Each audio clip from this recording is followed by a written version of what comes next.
नमस्कार दोस्तों, क्या आप जानते हैं कि आधुनिक हिंदी साहित्य के जनक कहे जाने वाले भारतेंदु हरिश्चंद्र का जन्म कब हुआ था?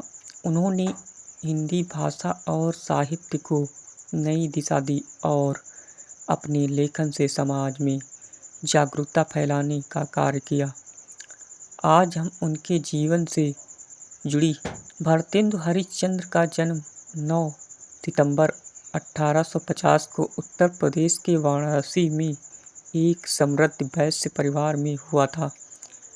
उनके पिता गोपाल चंद्र स्वयं एक कवि थे और साहित्य में रुचि रखते थे। बचपन से ही भारतेंदु हरिश्चंद्र को साहित्य, कविता और भाषा से विशेष लगाव था। कहा जाता है कि मात्र 5 वर्ष की आयु में उन्होंने अपनी पहली कविता लिख दी थी।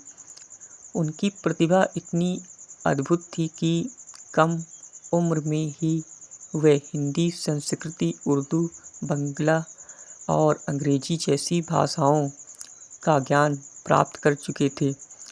उस समय भारत अंग्रेजों के शासन में था।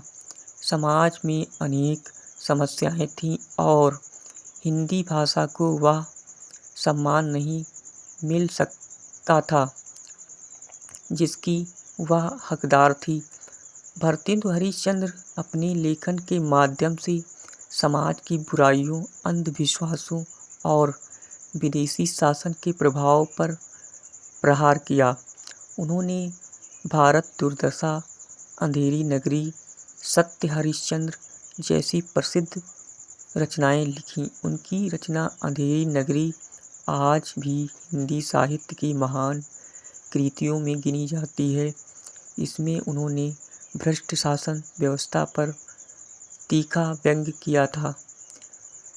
भारतेंदु हरिश्चंद्र केवल कवि ही नहीं थे बल्कि नाटककार, पत्रकार और समाज सुधारक भी थे। उन्होंने हिंदी भाषा के प्रचार प्रसार के लिए कई पत्र पत्रिकाओं का संपादन किया और लोगों को अपनी मातृभाषा के महत्व के प्रति जागरूक किया।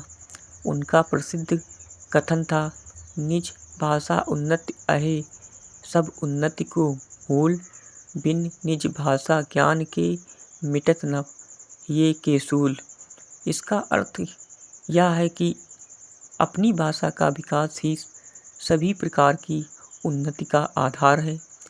दुर्भाग्यवश भारतेंदु हरिश्चंद्र का जीवन बहुत लंबा नहीं रहा। मात्र 34 वर्ष की आयु में 6 जनवरी 1885 को उनका निधन हो गया। लेकिन इतने कम समय में उन्होंने हिंदी साहित्य को जो योगदान दिया वह आज भी अमूल्य माना जाता है।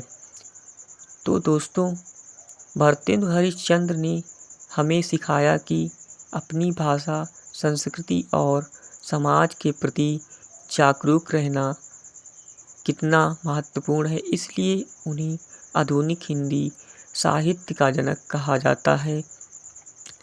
अगर आपको यह जानकारी पसंद आई हो तो वीडियो को लाइक करें, चैनल को सब्सक्राइब करें और ऐसे ही हिंदी साहित्य से जुड़े रोचक तथ्यों के लिए जुड़े रहें।